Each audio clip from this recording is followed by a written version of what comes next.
If you're a bit overwhelmed by the Prada Luna Rossa line, you're not alone, and I'm going to help you choose the perfect fragrance for you. By the way, my name is Monica, and here on this channel I share with you my men's fragrances that I absolutely love. So subscribe if you haven't already, and welcome back if you are watching this video today. I've got 4 Prada Luna fragrances that I'm going to compare with you today. I've got Prada Luna Black, Prada Luna Rossa Eau de Toilette, Prada Ocean, and Prada Carbon. So I've got 4.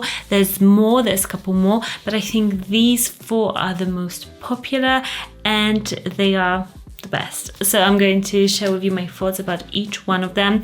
First off, I think every single one of them is a different fragrance. They stand by themselves, which is good. I think it's a nice selection of fragrances. If you like one, you might love another one. And they really make a perfect fragrance wardrobe for any guy. If you love Prada, you can just find all your fragrances there if you wanted to. Let's start with Prada Luna Rossa Eau de Toilette.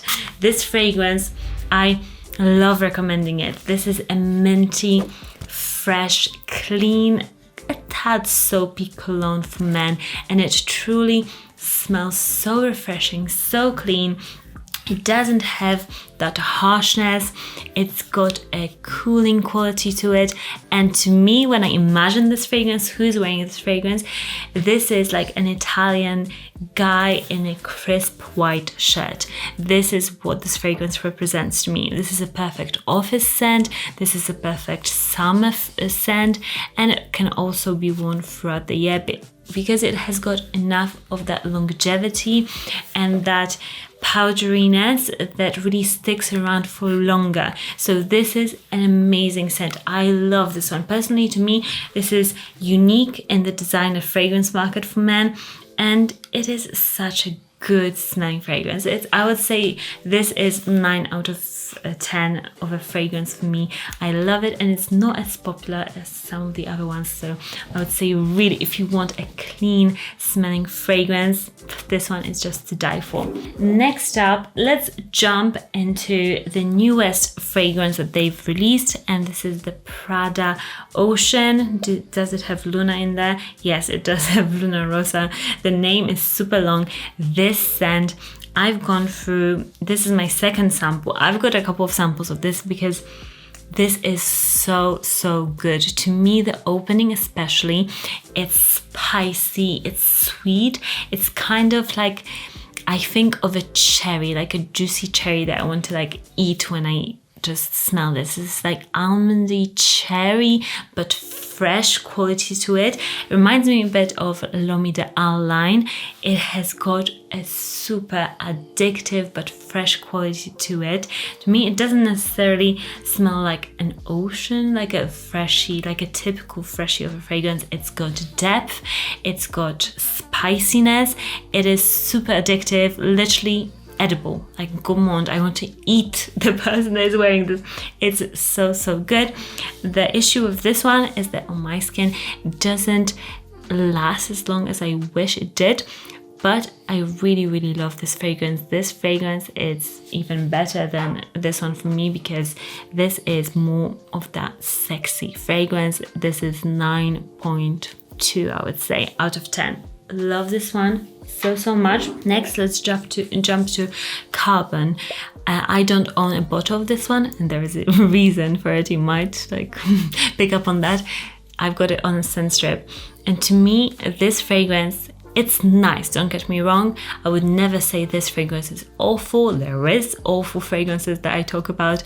I'm like, how did this even get released? This is just bad. This is very nice, but very basic. This fragrance, it's not nice enough to be worn or sold over other nice fragrances. I would say this is a typical manly blue fragrance like Dior Sauvage, Bleu de Chanel, but those are much better. They've got more character, they are distinctive, they offer more. This is a nice overall fragrance, but it just doesn't stand out. In a crowd, it won't stand out. It doesn't have that juicy freshness that is just addictive. It's just meh to me. I wouldn't buy it personally. If you love it, like, go for it. But to me, this is just too normal, I would say. If I'm honestly like recommending you guys a fragrance, I don't want you guys to smell like just meh. You know, I want you to smell amazing. So this is not the one that I would recommend from the line, but the other two so far, amazing. This one would get like a 5, like a, you know, safe 5, which is not very good. Out of 10, of course. Next up, we've got Prada Black. This scent. Ooh, the sprayer. Spray it on your skin. Yes, this one I spray on my skin because it's so good. Oh my gosh, this one, you can see I'm smiling. I love this one. This is like 11 out of 10 for me. This has got depth, spiciness. It has got that Play-Doh-y vanilla, but it's like a non-basic vanilla. This is very alluring, very sensual, like Netflix and chill. This is so different, and I would say this is definitely a date fragrance. This is a fragrance that is like soft, but you can really smell it. You can really apply a lot of it and not be too much, but it's so comforting and like huggable. Oh, this one is so good. When I smell it, it's just like spicy vanilla. It's so sexy, so seductive. Love this one. This one is the best out of the line. Hands down, it's the most unique. It almost smells niche quality, which means like 3 times as expensive as a designer scent. This has got real character, really something different to it. This is the star of this line. This is like unbeatable. The other ones are very good, don't get me wrong, but this, guys, if you want to like just be the best smelling guy wearing a Prada fragrance, this is amazing. And the bottle is also the best, so I am partial to this. This really like is an expensive bottle, whereas this, it's really plasticky. I don't know why they've done it, but this has got like a nice rubber bottle, so you're also getting more of that exclusiveness in a bottle. I mean, guys, really, really like get this one. This is the best. This is like no joke. It's so, so, so good. So I'll link some good deals for these fragrances for you down below. Let me know which is your favorite from the Prada Luna Rossa line down below. Subscribe and like this video if you enjoy my comparisons and if they have helped you. And I'll see you in the next one. Bye, guys.